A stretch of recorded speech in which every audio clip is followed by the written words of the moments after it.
بسم الله الرحمن الرحيم، اللهم صل على محمد وعلى ال محمد. ازيكم يا حبايبي؟ عاملين ايه؟ وحشتني خالص من الفيديو اللي فات. جيت لكم بفيديو جديد النهارده، يا رب يعجبكم. كل شهر وانتم طيبين بقى. طبعا النهارده واحد في الشهر، كلنا بنبقى شرقانين عشان خاطر نجيب التموين، مع ان الحمد لله يعني والفضل لله.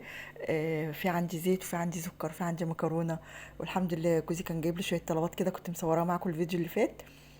كنت منظمه معاكم المطبخ بقى، وكنت عامله معاكم روتين حلو قوي. مش عارفه في ايه، اليوتيوب خبى كده ليه؟ مش عايز يقترح لنا الفيديوهات خالص. الفيديو مثلا انزله وبعدين ايه، ابص عليه بعد ساعه كده الاقي المقترحات بتاعته يعني مثلا مفيش زيرو. احط لكم دلوقتي اللي بتاع الاحصائيات على الشاشه. يعني مثلا بعد ساعتين الاقي مثلا عرض الفيديو بتاعي على مثلا على اتنين، على تلاتة.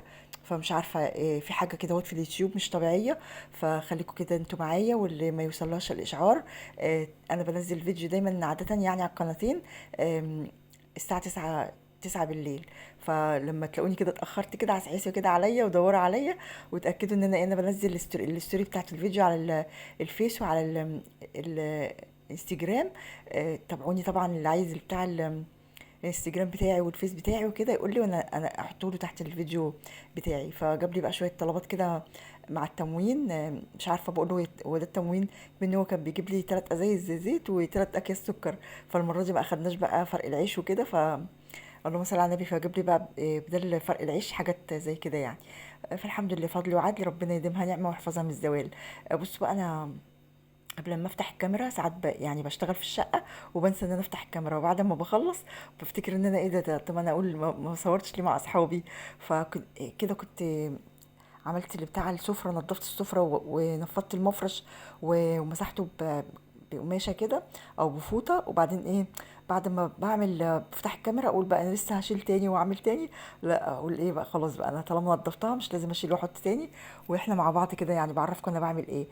دي يعني كانت تنظيف على الماشي كده. احنا كنا لسه منضفين الشقه انا وياسمين من قيمه كام فيديو كده، كنا مسحينها برضك، كنا منضفينها تنظيفه حلوه ومسينه. فقلت المره دي بقى ايه، قلت قبل ما تتاخر عليا وبتاع ولما الشقه بتتاخر عليكي يعني اجارك الله. انا بنتي وعيال بنتي كانوا عندي، فكانوا بياكلوا مانجا بقى. انتوا عارفين كنت لسه ماسحه قبل ما هي تيجي بيوم.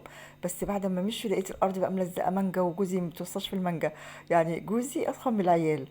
بص تلاقوا قدام التلاجة متلزيق كده، يقعد ياكل المانجا قدام التلاجة. يا ابني الحلال، طب كل في طبق مفيش فايدة. يفتح المانجاية كده يلاقيها وحشة، يروح حاططها في التلاجة بقشرها. يلاقيها حلوة ياكلها. فمغلبني الصراحة. بصوا بقى، اوعي تتجوزي كهربائي. انا جوزي مش كهربائي بس، جوزي يعني 7 صنايع والبخت مش ضايع. يعني بصوا بتاع السلك بتاع الدش ده، الصراحة حاولنا ان احنا ندخله. هو كان عندي خرطوم كده تحت الارض. فاحنا مش احنا اللي مؤسسين الشقة. فهو احنا شلنا الشاشة من هنا من الريسبشن، ودخلناها اللي لسه متابعيني جداد يعني. دخلناها فين؟ في الأوضة بتاعة الليفنج، اللي هي الأوضة اللي في النص. فقعدت قلت له، اتحايلت عليه قلت له حط لي الشاشة دي، عشان الريسبشن حر قوي، ما فيهوش ما فيهوش تكييف، فيه مروحتين بس الجو حر جدا فيه، لان الشمس عمودية فيه. فقلت له لا، انا هقعد في الاوضه اللي هي التالتة دي، نضفتها وعملتها ورحت حاطه فيها ايه الشاشه بس. السلك بتاع الدش بصوا عامل ازاي. حاول يدخله من تحت الارض كده في قلب الخرطوم، معرفش ابدا يجي عند حته معينه والسلك يقف. والسلك ده للاسف كان شاريهولي جديد ساعه ما احنا ما جينا الشقه هنا. برمته كده وحطيته تحت السرير، وحطيت معاه عبوه كده من اللي هي بتاعت اللي هي الصبغه بتاعت البيبان كنت جايباها الصبغه بتاعت باب الشقه. وراحت الصبغه شر على السلك كله بقى ايه صبغه. فكل لما ايه يعني يحتك بالارض كده، البلاط السيراميك عندي ابيض، فيروح موسخ لي السيراميك. فعارفين الدنيا مش مريحاني. والله التأسيس بتاع الشقة مش عاجبني خالص، لاني انا كنت مؤسسة الشقة اللي انا كنت سايباها قبل دي. كان التأسيس بتاعها احنا اللي مأسسينها، واخدينها على الطوب الأحمر. فتأسيسها كان جميل جدا. كانت كل حاجة على عجب عيني فيها. بس الحمد لله، قدر الله ما شاء فعل. خدنا دي بقى نص تشطيب. نص تشطيب دي يعني ايه؟ يعني انت يعني تحطي في بقك كده طوبة وتسكتي عشان خاطر النص تشطيب ده. مش انت بتبقي مؤسسة يعني. ساعة لما دخلي النت، طبعا السلك بردك مفيش سلك يدش في قلب تحت الارض في التأسيس بتاع الخراطيم. فاصبح دلوقتي سلك الدش وسلك النت مدلدل كده. بصوا منين بقى، من عند اوضتي كده لغايه الشقه كلها. يعني في الشقه كلها السلك مدلدل. يا ابني الحال، انا ما بحبش المنظر ده. شوف لك حل، شوف لك حل. يقول لي ما اعرفش، ما فيش حل. وانا كنت اللي مؤسس الشقه، مش انت اللي خدتيها؟ مش انت اللي خدتيها؟ طب ما هو بيبقى ليها حل برضك، مش عارفه والله العظيم. فجوزي كهربائي بس هو شاطر جدا، بس مغلبني خالص يعني. يعني تبص تلاقيه يعني ايه، لازم اعمل له يعني مصيبه كده عشان خاطر يرضى ايه يعمل لي الحاجه اللي انا عايزاها. فخلاص مش مشكله، الحمد لله. انا يعني ساعات ببقى بنقم كده على حياتي وببقى متضايقه وببقى مخنوقه، بس يعني اخش كده الاقيه بوستي في وشي كده، الحاجه اللي انت مش عايزاها او الحاجه اللي انت متنمرضه عليها في الف غيرك يبقى محتاجها وفي الف غيرك يبقى فرحان بيها. فالحمد لله دائما وابدا طبعا نحمد ربنا. كلها حاجات بسيطه وكده، واحنا ايه يعني ينفع نتلاشاها وينفع نعالجها. هو قال لي اجيب السوسته اللي هي بتاعت السلوك دي، بتنزل تحت الارض كده وبتسحب السلك. قال لي هشتري لك سوسته كبيره وايه، واحاول ان انا اجر لك السلك بيها. مش مشكله ان احنا افضل كده وراه لغايه ما يعمل لي اللي انا عايزاه.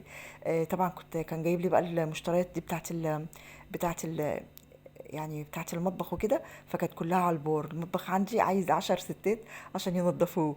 بص كل ما اخش المطبخ احس ان انا ايه يعني بتحاسب كده، عارفين بتحاسب في المطبخ. فمع اني موجهه المروحتين عليا، بس الملح ده اللي هو كان جايبه لي للغساله بتاعت الاطباق، حطيت منه في الغساله بتاعه الاطباق، وغسلت حبه مواعين كتار كده، وحطيت المواعين في الغساله. انا عندي مواعين المونيا كتير فبغسلها على ايديا، ورحت زقه الباقي في قلب الغساله، وحطيت ملح وحطيت زيت، ورحت مشغله الغساله. ورحت منضفه المطبخ بقى كده على قد ما اقدر. انا كنت منضفه قبل المصيف، بس طبعا انتوا عارفين الامر ما يسلمش. اكل كل يوم بقى انا ايه يعني بحاول ان انا اطول لكم الفيديوهات عشان اشتكي لكم همي. طبعا مش همي ولا حاجه، الحمد لله يعني. ربنا يدينا الصحه ونقدر كده يعني ننظف بيوتنا، لان محدش يعني يمسح دمعتنا الا ايدنا. زي ما انتوا شايفين كده الراجل كتر خيره قوي ان هو بيجيب لك الطلبات بتاعت بره في عز الحر ده. يعني بيبقى جاي من الشغل بتاعه ويبقى عمال شايل ومحمل. فطبعا يعني كتر خيره جدا. فانا مسكت الشقه كده كلها النهارده، كانت كل بتاع الطرقات دي زي ما انتوا شايفين كده كانت ملزقه.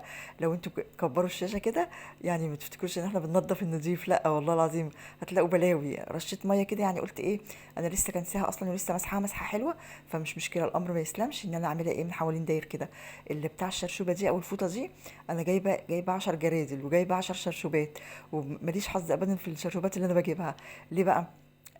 جايبه اللي هو الجردل الغالي ده، معرفش كان ب 350 جنيه ولا ايه، وما بيلفش. يعني تيجي تعصري كده الشرشوبه فيه، اللي بتاع الحته اللي هي الستانلس اللي بتلف دي ما بتلفش، فمجنني الصراحه. فجوزي برضك راح جايب لي حبه طلبات كده. دي بقى الوجبه بتاعه الغداء. اذنت، فراح جايب لحمه كده، ومش عارفين والله العظيم محتارين جدا في الاكل، مش عارفين نعمل اكل ايه. كل يوم انا برتاح من الطبيخ ده لان الطبيخ ده بيقعد يومين، فاليوم التاني ده ببقى مطرياها كده، ببقى ايه مش عايزه اعمل اي حاجه ولا عايزه اخش المطبخ، يا دوبك تسخني حبه الاكل وتقدميهم وخلاص. فقال لي هتاكلوا ايه وكده، فهو بيتصل بيا يعني عاده قبل ما يجي يقول لي اجيب ايه وانا جاي. فقلت له ياسمين ما بتحبش الخضار، فقلت له يعني قلت له هي بتحب صينيه البطاطس وكده. فقلت له هات بطاطس كده، البطاطس يعني بنصرخ منها ب 25 جنيه، وكلها مدوده وكلها مسوسه، فربنا يلطف بينا والله.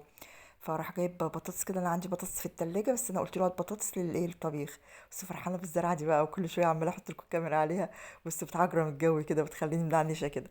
فراح ماسك اللحمه، قلت له بص انا محذره عليه، قلت له على الله تجيب لنا اللحمه وحشه. فراح جايب حته لحمه حلوه كده تستاهل بقكم، يا ربنا يا رب يطعم كل جائع يا رب، ويفرج كرب اهل غزه يا رب، يطعمهم يا رب ما يحرمهم. وينصرهم على عدوهم. مسكت بقى بتاع البطاطس بتاعتي كده، ورحت مقشراها بسرعه بالمقشره. هو بيحب هو يعمل سنجل البطاطس، بص هو بيحب ياكل من ايده جدا. ما اعرفش ليه ما بيقتنعش باكلي، مش عارفه الراجل ده مجنني. فقال لي لا انت اصبري انت عشان انا هعمل لنا صينيه البطاطس. فخلاص جزاه الله خير، يلا كتر خيره اهو يريحني. الصراحه راح اعمل بقى صينيه البطاطس. هو صينيه البطاطس بتاعته حلوه، بس هو بقى بيحب ايه بقى، بيحب يكتر الصلصه، وبيحب يكتر البصل، وبيحب يكتر الزيت، ويحب يكتر السمنه. فانا هيلسي كده في الاكل، احب دايما الحاجه معتدله. هو بقى بيهمهوش، تحس ان يعني مش عارفه بيغذي الحاجه كده. فقلت له طب انا اقطع لك الحاجه عقبال ما انت ما تشوف اللي بتعمله. قال لي ماشي. كان بيسلق اللحمه، وبعدين مش عارفه انا بحط لكم الموبايل على الحامل، مش عارفه بيغلوش ليه كده على الحامل، مش عارفه في ايه بالظبط. الموبايل ببص فيه لقيته مفتوح نصين كده، الوش بتاعه في حته والظهر بتاعه في حته. فيلا الحمد لله، يا ربنا يا رب يجازينا خير على اللي احنا بنعمله. ولو اي حد دخل على القناه جديد، يا رب ربنا يخليه ليا، ما تحرمش منه. المشاهدات واقعه خالص والريتش واقع بتاع القناه، فشجعوني كده بلايك حلو من ايديكم الحلوه وتعليق، عشان التعليقات هي اللي بترفع الفيديوهات. فبس مسكت بقى البطاطس بتاعتي قشرتها كده وقطعتها له، وبرضك رحت حاطه اللبن كده في اللبنه، واحنا واقفين كده نغليه. مش ملاحقين لبن الصراحه، الصبح كيلو لبن وبالليل كيلو لبن، زي ما يكون عايزين جاموسه قدام باب الشقه. فرحت حاطه اللبن كده، قلت واحنا بنعمل الاكل يعني وكده نعمله. ومسكت بصلتين برضك وانا بعمل البصل، انا عايزه اعمل بصله واحده، ويقول لي بصلتين ولا ثلاثه؟ بصلتين ولا ثلاثه؟ حرام عليكي. يا عم راح مكولوني. قال لي لا، هي صينيه البطاطس بتبقى حلوه والبصل. فرحت عامله له بصلتين كده والصراحه هوريكم دلوقتي الاكل. يستاهل بقكم، كتر خيره تسلم ايده. هو صينيه البطاطس بتاعته حلوه الصراحه. بس ويومي كان خلص معاكم، وكتر خير اللي دخل عليا جديد في الفيديوهات. يا رب فيديوهاتي تعجبكم، ويا رب انا مبقاش رغايه و... وتستفيدوا كده من فيديوهات اي حاجه، وتعجبكم قناتي، وقناتي جميله ولذوذه وهتعجبكم والله. بس انتوا خليكم معايا عشان انا اصلا ما بكلمش حد خالص، وانتوا عارفين هي اللحظه اللي انا بفتح فيها الكاميرا دي هي اللي انا بكلمكم فيها. بس عملت بقى شويه لسان عصفور كده بصوا معموس، بصوا غرقان سمنه كده. ودي صينيه البطاطس اللي عملها حطها في الفرن. كتر خيره تسلم ايديه.